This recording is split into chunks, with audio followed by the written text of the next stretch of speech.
दोस्तों नमस्कार। स्वागत है आपका हमारे इस यूट्यूब मंच पर। दोस्तों, बिहार की राजनीति में जितना सामान्य बाहर से सब कुछ देखने को मिल रहा है, उतना सामान्य कुछ है नहीं। चाहे एनडीए गठबंधन हो या इंडिया गठबंधन हो, लेकिन बात आज हम एनडीए गठबंधन के अंदर की करेंगे कि क्या ये मौजूदा एनडीए गठबंधन जो अब तक नीतीश कुमार के चेहरे से शुरू होकर नीतीश कुमार के चेहरे पे ही खत्म होता रहा है, क्या ये एनडीए गठबंधन की मियाद जून के महीने में पूरी हो जाएगी? चुनाव तो नवंबर में होने हैं, लेकिन जून का महीना एक डेडलाइन की तरह सामने आ रहा है कि क्या जून के बाद मौजूदा स्वरूप में बिहार एनडीए चलेगा या बिहार एनडीए भारतीय जनता पार्टी के साथ जाति की राजनीति करने वाले छोटी छोटी पार्टियों का जमावड़ा बनकर रह जाएगा, जैसे 2015 में बन गया था। हालात उस तरफ तो नहीं जा रहे। अब कई लोगों को लगेगा कि चूंकि आज से 3 दिन बाद यानी 30 मई को बिहार के विक्रमगंज इलाके में प्रधानमंत्री नरेंद्र मोदी का दौरा हो रहा है, तो जब प्रधानमंत्री का दौरा हो रहा है तो उस परिस्थिति में एनडीए के अस्तित्व को लेकर आखिर सवाल कहां से आया? तो सवाल वहीं से आया है कि चुनाव के बाद नीतीश कुमार को मुख्यमंत्री बनाए जाने को लेकर अब तक भारतीय जनता पार्टी के शीर्ष नेतृत्व ने हामी नहीं भरी है। सवाल ये वहीं से उठा है जो दिल्ली में एनडीए के मुख्यमंत्रियों की बैठक में प्रधानमंत्री के साथ जिस तरह की फुटेज आई नीतीश कुमार की, और जिस तरह से वो हाथ पर कुछ लिख करके बताने की कोशिश कर रहे थे, और तल्खी भरा अंदाज पूरे देश ने जो नीतीश कुमार का देखा, उसके पहले वो नीति आयोग की बैठक में नहीं गए। और मुद्दा सिर्फ एक बताया जा रहा है कि जदयू का 122 और बची हुई 121 विधानसभा सीटें भारतीय जनता पार्टी और बाकी सहयोगी दलों को देने पर साथ साथ बिहार के मुख्यमंत्री पद के चेहरे पर अब तक चुप्पी क्यों साधी जा रही है? क्या ये टाइम बाई किया जा रहा है, समय जाया किया जा रहा है कि जब चुनाव सर पर आ जाए तो जैसे 2014 के महाराष्ट्र विधानसभा चुनाव में बिल्कुल जब चुनाव सर पर था, एन मौके पे शिवसेना को कह दिया गया, उद्धव ठाकरे को कह दिया गया कि अब अलायंस नहीं रहेगा, आप अकेले चुनाव लड़ लें।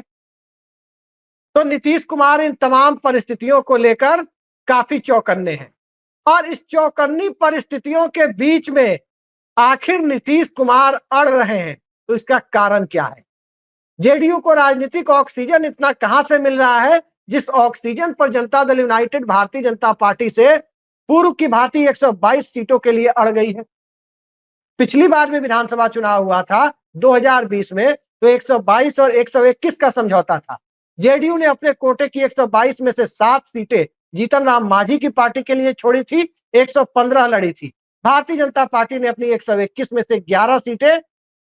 मुकेश सहनी की पार्टी के लिए छोड़ी थी और 110 चुनाव लड़ी थी। और उसके पहले जब 2005 या 10 का समझौता था, तब जनता दल यूनाइटेड 141 पर और भारतीय जनता पार्टी 102 सीटों पर चुनाव लड़ती थी।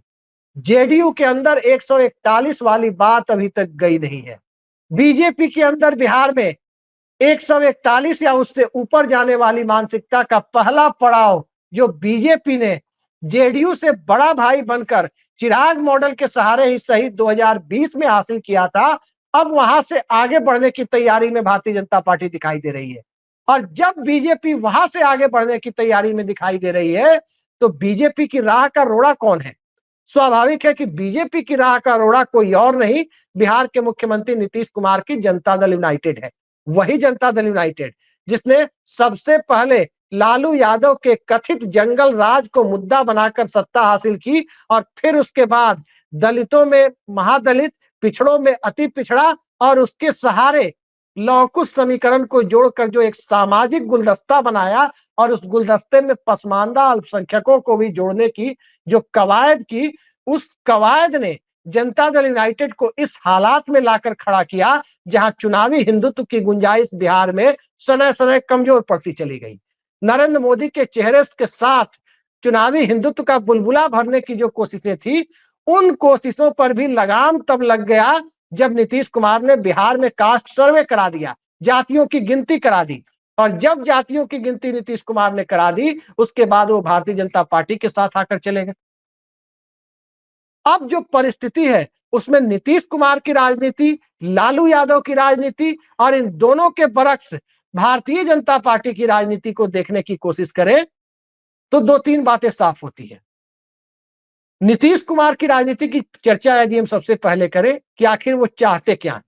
तो जरा नीतीश कुमार की परिस्थितियों को 2015 से देखने की कोशिश करें तो 15 के चुनाव में नीतीश कुमार का महागठबंधन 3/4 सीटें जीता, 3/4 बहुमत में आया और 1/4 से भी नीचे सिमटने वाली भारतीय जनता पार्टी जब राजनीतिक तौर पर बिहार में कोई भूमिका निभा पाने की स्थिति में नहीं थी, वही नीतीश कुमार से कुछ ज्यादा सीटें जीतकर आरजेडी यानी लालू यादव की पार्टी बड़ी पार्टी हो गई थी, तो असहज होना जहां नीतीश कुमार का स्वाभाविक था, वहां उन्हें लगा कि अब भारतीय जनता पार्टी बिहार के मौजूदा विधानसभा यानी 2015 वाली विधानसभा में राजनीतिक तौर पर विकलांग हो चुकी है, तो इस तरह से कराह रही पार्टी को पुचकार कर अलायंस पार्टनर बनाया जा सकता है। वो काम उन्होंने बखूबी किया। ठीक इसी तरीके से जब नीतीश कुमार 2014 में 2010 की विधानसभा के साथ 115 सीटों पर थे, उस वक्त तक 119 तक पहुंच चुके थे, उस वक्त उन्हें लगा कि 22 सीटों वाली राष्ट्रीय जनता दल एक आइडियल विकल्प हो सकती है और 2014 के लोकसभा चुनाव की करारी हार के बाद उस 22 सीटों वाली राष्ट्रीय जनता दल को गले लगाने का फैसला किया। आज की परिस्थिति में राष्ट्रीय जनता दल की परिस्थितियां वही है। लालू परिवार अपने पारिवारिक विवादों में सिमटा हुआ है, बिल्कुल वैसे ही जैसे 2017 के विधानसभा चुनाव के पहले उत्तर प्रदेश में अखिलेश यादव, मुलायम सिंह यादव और शिवपाल सिंह यादव का परिवार सिमटा हुआ था पारिवारिक विवाद में। पारिवारिक विवाद का मतलब यह नहीं है कि कोई ये मान ले कि तेज प्रताप यादव के निष्कासन से यादव वोटों में टूट हो जाएगी। शिवपाल सिंह यादव के निष्कासन से भी यादव वोटों में टूट नहीं हुई थी, लेकिन परसेप्शन खराब हुआ, माहौल खराब हुआ और जिन सामाजिक समूहों को तेजस्वी यादव मुद्दा आधारित, चाहे पीडीए की बात हो, चाहे जाति गणना की बात हो, सामाजिक न्याय की बात हो, ए टू जेड की बात हो, माई बाप समीकरण की बात हो, माई बहन योजना लाने की बात हो, इन सब की बातें कर तेजस्वी यादव जोड़ना चाहते हैं, उस पर पहले ही तेज प्रताप का प्रसंग, चूंकि अब गोदी मीडिया का जमाना है, इसे लगातार चलाया जाएगा तेज प्रताप प्रसंग को, और तेज प्रताप प्रसंग को जिस प्रकार से राजनीति में चटकारे लेकर सुनने की प्रक्रिया है, उस प्रक्रिया के तहत चुनाव तक जीवित रखकर बिहार की राजनीति में तेजस्वी यादव के साथ दूसरे सामाजिक समूह न जुड़े, इसका पूरा इंतजाम गोदी मीडिया के लोग करते रहेंगे। इससे कोई इनकार नहीं कर सकता कि वो करते रहेंगे। तो अब जो सवाल है, उस सवाल को यदि आप देखने की कोशिश करें और परखने की कोशिश करें कि राष्ट्रीय जनता दल इस परिस्थिति में क्या करेगी, लालू यादव और तेजस्वी यादव क्या करेंगे। स्वाभाविक है कि जब परसेप्शन खराब हो रहा है, माहौल खराब हो रहा है पारिवारिक विवाद की वजह से, तो माहौल जब खराब हो रहा है, लालू परिवार की परिस्थितियां राजनीतिक तौर पर चुनावी साल में आदर्श नहीं बन रही है, तो ये परिस्थितियां नीतीश कुमार के लिए तो आदर्श बन रही है। और जब नीतीश कुमार के लिए आदर्श बन रही है कि जैसे उन्होंने 53 सीटों वाली भारतीय जनता पार्टी को 2017 में पुचकार कर गले लगाया था, वैसे अब मुसीबत में पड़ी हुई आरजेडी, चूंकि मुसीबत में पड़ चुकी है पारिवारिक विवाद से, कोर्ट केसेज का मामला अलग है, कांग्रेस पार्टी के द्वारा सीटों का ज्यादा से ज्यादा सीटों का दबाव अलग से है, तो उन सब परिस्थितियों में मुसीबत में पड़ी राष्ट्रीय जनता दल को नीतीश कुमार बखूबी समझते हैं कि हाँ, ये सही वक्त है पुचकारने का। तो क्या वो पुचकारने की परिस्थिति में राष्ट्रीय जनता दल ने खुद को खड़ा कर लिया है, जहां उसे नीतीश कुमार के साथ जाना पड़े। तेजस्वी यादव ने 75 विधानसभा सीटें राजद के लिए 2020 में जीती जरूर थी, उनके अपने मुद्दों का भी उनमें योगदान था, जो उन्होंने पढ़ाई, दवाई और कमाई जैसे मुद्दों के साथ नीतीश कुमार को घेरा था, लेकिन सबसे बड़ा योगदान चिराग मॉडल का था। अब वो चिराग मॉडल इस चुनाव में नदारद दिखता है। अब जो चिराग मॉडल खड़ा करने की कोशिश की जा रही है, उसमें कितना सुराज है और कितना जन का सहयोग है, वो तो वक्त ही बताएगा, लेकिन चिराग पासवान की पार्टी अभी भी एनडीए के अंदर ही अपने आप को राजनीतिक तौर पर ज्यादा सुरक्षित पा रही है। सवाल घूम फिर कर यही आता है कि बिना नीतीश कुमार के भाजपा के अंदर क्या इतना कॉन्फिडेंस है कि वो चुनाव लड़ लेगी।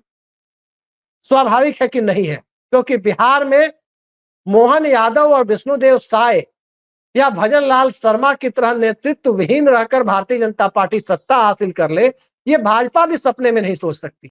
और आज तक बिहार भाजपा में कोई चेहरा पैदा नहीं हो पाया, कोई चेहरा खड़ा नहीं किया बिहार भारतीय जनता पार्टी ने जिसे लालू यादव और नीतीश कुमार के बरक्स लाकर सामने रखा जा सके। और जब वो स्थितियां बिहार में नहीं है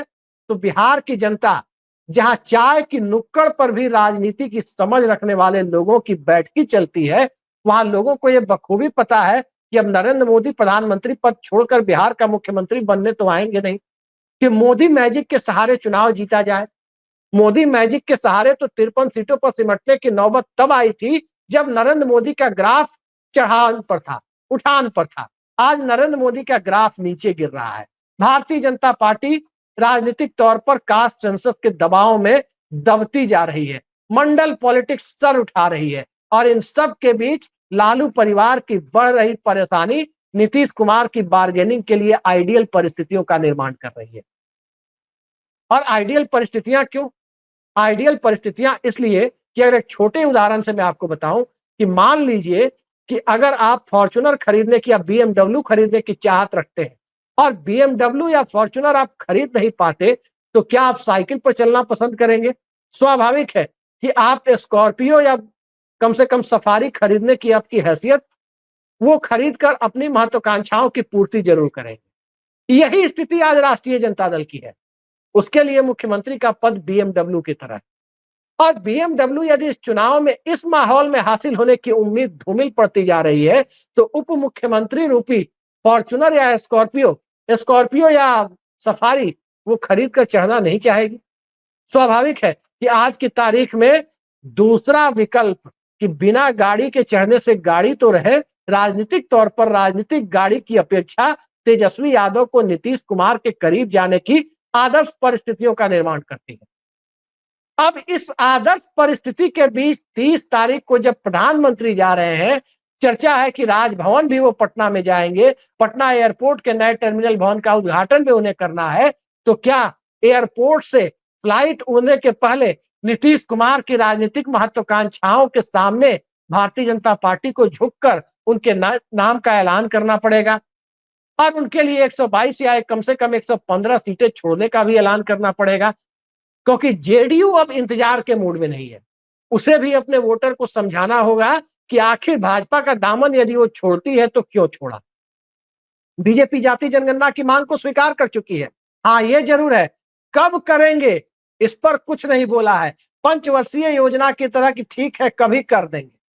कब से शुरू होगी कुछ नहीं कहा गया है। और जिस ढंग से बिहार के विशेष राज्य के दर्जे का मामला है, जिस ढंग से आरक्षण पॉलिटिक्स को लेकर बीजेपी की पहले भी आलोचना होती रही है, तो उन तमाम परिस्थितियों में आज जो हालात बन रहे हैं उसमें नीतीश कुमार की बार्गेनिंग पावर बढ़ती जा रही है। और जब बार्गेनिंग पावर बढ़ती जा रही है तो क्या भारतीय जनता पार्टी नीतीश कुमार को बाहर जाने से रोक पाएगी? याद रखिए, मैंने जेडीयू के कई सूत्रों के से बात करने की कोशिश की, नीतीश कुमार के करीबी सोर्सेज से बात करने की कोशिश की, कोई कुछ नहीं बोल रहा। भारतीय जनता पार्टी की नीयत पर सब सवाल उठा रहे हैं, लेकिन एक बात घूम फिर कर आ रही है कि 10 जून के आगे वो इंतजार नहीं कर सकते। 10 जून के आगे जनता दल यूनाइटेड इंतजार करने के मूड में नहीं है, क्योंकि उस वक्त तक जेडीयू को मुख्यमंत्री के पद की घोषणा और उसके साथ साथ बिहार में कौन कितनी सीटों पर लड़ेगा उस नंबर की सार्वजनिक घोषणा मीडिया के सामने एनडीए के द्वारा, भाजपा के शीर्ष नेतृत्व के द्वारा ये जेडीयू को हर हाल में चाहिए। और अगर ये घोषणा 10 जून तक नहीं होती है तो फिर दूसरा दरवाजा खोलने की परिस्थितियां अपने आप पैदा हो जाती है। नीतीश कुमार राजभवन भी जा सकते हैं, इस्तीफा देकर शपथ लेने के लिए जाएंगे, ये तो अब चुनावी मौसम में नहीं कह सकते, लेकिन भाजपा कोटे के मंत्रियों की बर्खास्तगी की लिस्ट लेकर वो राजभवन चले जाएं, किसी को आश्चर्य नहीं होना चाहिए, क्योंकि याद रखिए सस्पेंस फिल्म जिस ढंग से होती है, नीतीश कुमार की सियासत भी वैसे ही होती है। और चाहे कोई जितना पलटू राम कह ले, बिहार की सियासत अभी जिस मोड़ पर खड़ी है, जिस मुहाने पर खड़ी है, और बिहार जहां पोस्ट नीतीश कुमार लीडरलेस बना हुआ है, कोई चेहरा नहीं दिख रहा जो किसी को रिप्लेस कर सके, वो परिस्थिति नहीं है कि लालू यादव के कथित जंगल राज को रिप्लेस करना था तो नीतीश कुमार के रूप में एक चेहरा खड़ा था। आज वो चेहरा नहीं है। तेजस्वी यादव ने चेहरा बनने की भरपूर कोशिशें की, एक ईमानदार कोशिश की, लेकिन उन ईमानदार कोशिशों को परिवार के भीतर से पलीता लगा। आधार वोटर उनका